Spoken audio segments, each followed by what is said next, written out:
ನಮಸ್ಕಾರ ಎಲ್ರಿಗೂ, ಹೇಗಿದ್ದೀರಾ? ಚೆನ್ನಾಗಿದ್ದೀರಂತ ಭಾವಿಸ್ತೀನಿ. ನಾನು ಕೂಡ ಚೆನ್ನಾಗಿದ್ದೀನಿ.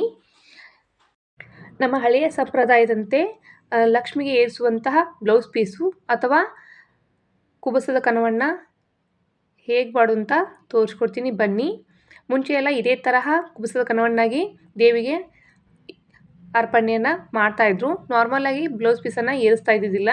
ಹಾಗೂ ದೇವಿಗೆ ಈ ತರಹ ಕುಬಸದ ಕನವನ್ನಾಗಿ ಮಾಡಿ ಏರಿಸಿದರೆ ತಾಯಿಗೆ ತುಂಬಾ ಇಷ್ಟಪಡುತ್ತಾಳೆ ಲಕ್ಷ್ಮೀದೇವಿ.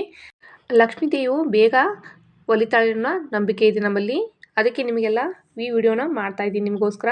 ಈಗ ಬ್ಲೌಸ್ ಪೀಸನ್ನು ಈ ತರಹ ನೀಟಾಗಿ ಚೆನ್ನಾಗಿ ಈ ಥರ ಫೋಲ್ಡಿಂಗ್ ಮಾಡ್ಕೊಳ್ಳಿ. ಈಗ ನಂತರ ಇದನ್ನು ತ್ರಿಭುಜದ ಆಕಾರದಲ್ಲಿ, ಅಂದರೆ ನಿಮ್ಗೆ ಗೊತ್ತಿರ್ಬೋದು ಎಲ್ರಿಗೂ, ತ್ರಿಭುಜದ ಆಕಾರದಲ್ಲಿ ಇದನ್ನು ಸ್ಟಾರ್ಟಿಂಗು ಇಲ್ಲಿ ನಾನು ಮಡಿಸ್ತಾ ಇದ್ದೀನಿ ನೋಡಿ. ಈ ಥರ ನೀಟಾಗಿ ಯಾವುದೇ ಎಳೆಯನ್ನು ಬಿಡದೆ ಚೆನ್ನಾಗಿ ಮಡಚಿ ಈ ಥರ ನೋಡಿ, ಇಲ್ಲಿ ತೋರಿಸ್ತಾ ಇದ್ದೀನಿ ನೋಡಿ. ಈ ಥರ ಮಡಚಿದ ನಂತರ ಪಕ್ಕದಲ್ಲಿ ನೀಟಾಗಿ ಬ್ಲೌಸ್ ಪೀಸನ್ನು ಕೈಯಿಂದ ಚೆನ್ನಾಗಿ ಸವರಿ ನಂತರ ಈ ತರಹ ಇನ್ನೊಮ್ಮೆ ತ್ರಿಭುಜದ ಆಕಾರದಲ್ಲಿ ಮತ್ತೊಮ್ಮೆ ಫೋಲ್ಡಿಂಗನ್ನು ಮಾಡಿ.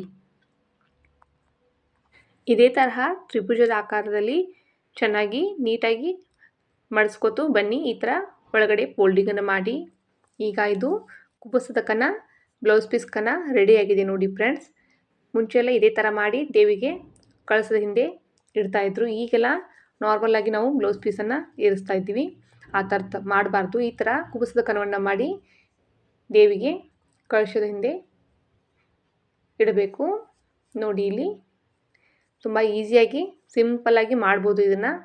ನಿಮಗೆಲ್ಲ ಇಷ್ಟ ಆಗಿದೆ ಅಂತ ಭಾವಿಸ್ತೀನಿ ನೋಡಿ. ಇಷ್ಟ ಆದರೆ ಕಮೆಂಟ್ ಮಾಡಿ ಹಾಗೂ ಲೈಕ್ ಮಾಡಿ, ನನ್ನ ಚಾನಲನ್ನು ಸಬ್ಸ್ಕ್ರೈಬ್ ಮಾಡಿ.